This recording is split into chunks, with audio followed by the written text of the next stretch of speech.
The clock ticked past midnight. Centralia, a town draped in the quietude of slumber, was oblivious to the drama about to unfold.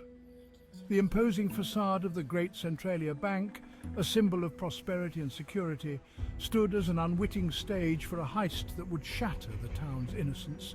The night air, thick with anticipation, carried the scent of betrayal and greed, a prelude to a storm about to break. The meticulously planned operation was the brainchild of a mastermind, a figure shrouded in mystery, known only as the Maestro. His meticulous planning and cunning manipulation were about to be put to the test. As the town slept, a team of highly skilled professionals, bound by a pact of secrecy and driven by the promise of unimaginable wealth, crept towards the heart of Centralia's financial citadel. The silence of the night was their shield, the darkness their accomplice. The Maestro was not a man of brute force, but of intellect and guile. His weapon was not a gun, but a mind capable of weaving elaborate schemes, of predicting and exploiting human weakness. Months were spent studying the bank's blueprints, analyzing security protocols, and most importantly, identifying the weak links in the human chain that guarded the vault. Each member of his team was handpicked, a specialist in their field, chosen not just for their skills, but for their susceptibility to manipulation. The Maestro understood the power of greed, of ambition, of desperation.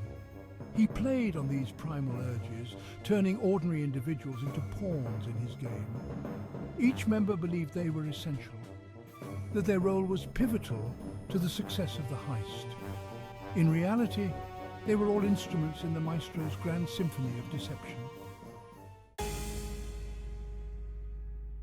Amongst the crew was a disgruntled bank employee, nursing a grudge against his superiors. His intimate knowledge of the bank's inner workings was invaluable. A safecracker with nimble fingers and a knack for deciphering complex mechanisms was recruited for his technical prowess. A master of disguise, adept at blending into any crowd, was tasked with creating diversions and manipulating security personnel. Each member believed they were an equal partner in the venture, sharing the spoils of the heist. The Maestro fostered this illusion, knowing that a sense of shared purpose would bind them together, at least until the vault lay bare. He spun tales of a life of luxury after the heist, of escaping the drudgery of their current lives. These promises were the invisible chains that bound his team, fueled by a potent cocktail of greed and desperation. But trust, like a fragile thread, can easily be severed. Unbeknownst to the team, the Maestro harbored a secret, a plan within a plan. The serpent's tooth of betrayal was hidden in the heart of his scheme. The true target of the heist was not the bank's general vault, but a smaller, more secure vault, rumored to hold a collection of priceless diamonds, the Eye of Orion. This information was kept from the rest of the team, a secret that would turn collaborators into competitors, setting the stage for a deadly game of cat and mouse once the vault was breached. The Maestro was playing a high-stakes game, gambling not just with millions, but with the lives of those he had entrusted with his plan. It was a gamble he was willing to take, convinced of his own brilliance, blinded by his own ambition.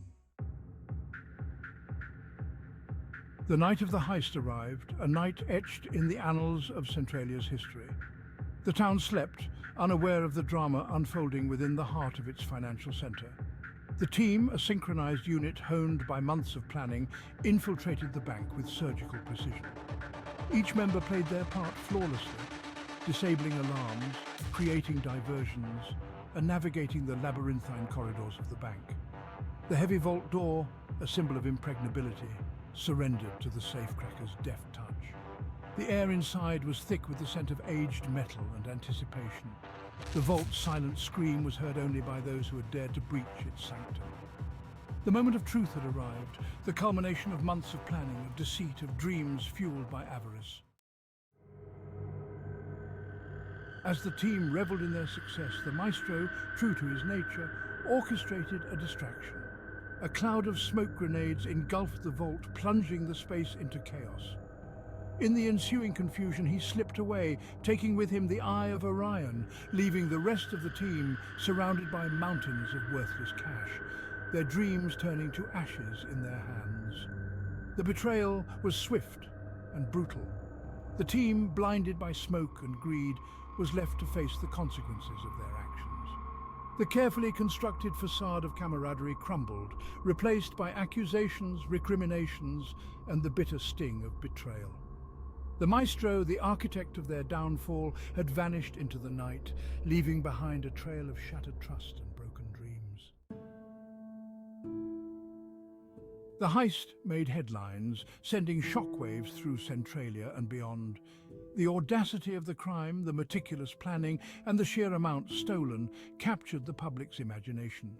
But for the team, the spoils of their crime quickly turned into a curse.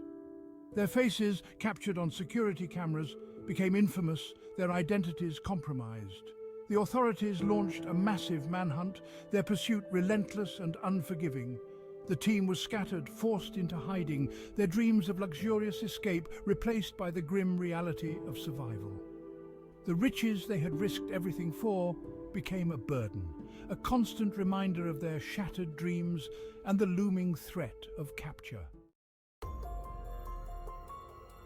The maestro, however, remained elusive.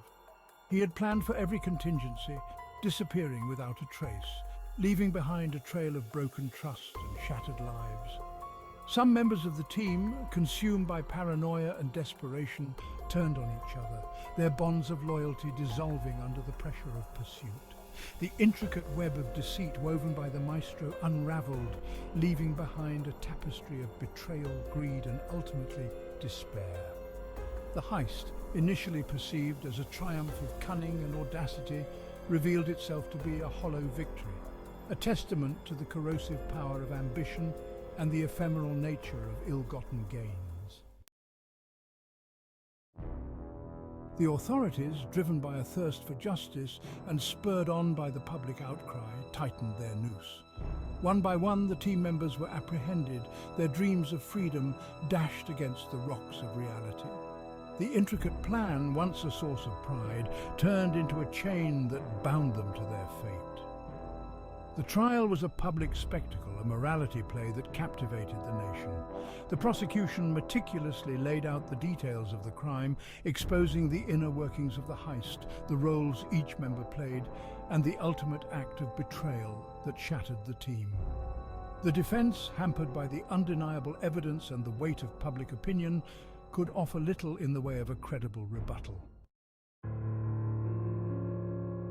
The Great Centralia Bank Heist, a story of ambition, betrayal, and the corrupting influence of greed, served as a cautionary tale. The empty vault, stripped of its ill-gotten gains, echoed with the ghosts of shattered dreams. The heist, initially perceived as a victimless crime, revealed itself to be a tragedy with far-reaching consequences. The maestro, the architect of this grand deception, remained at large, a phantom haunting the lives he had irrevocably altered. The Great Centralia Bank Heist, etched in the annals of true crime, served as a chilling reminder that the pursuit of riches, fueled by greed and devoid of moral compass, inevitably leads to a desolate landscape of shattered trust and broken dreams.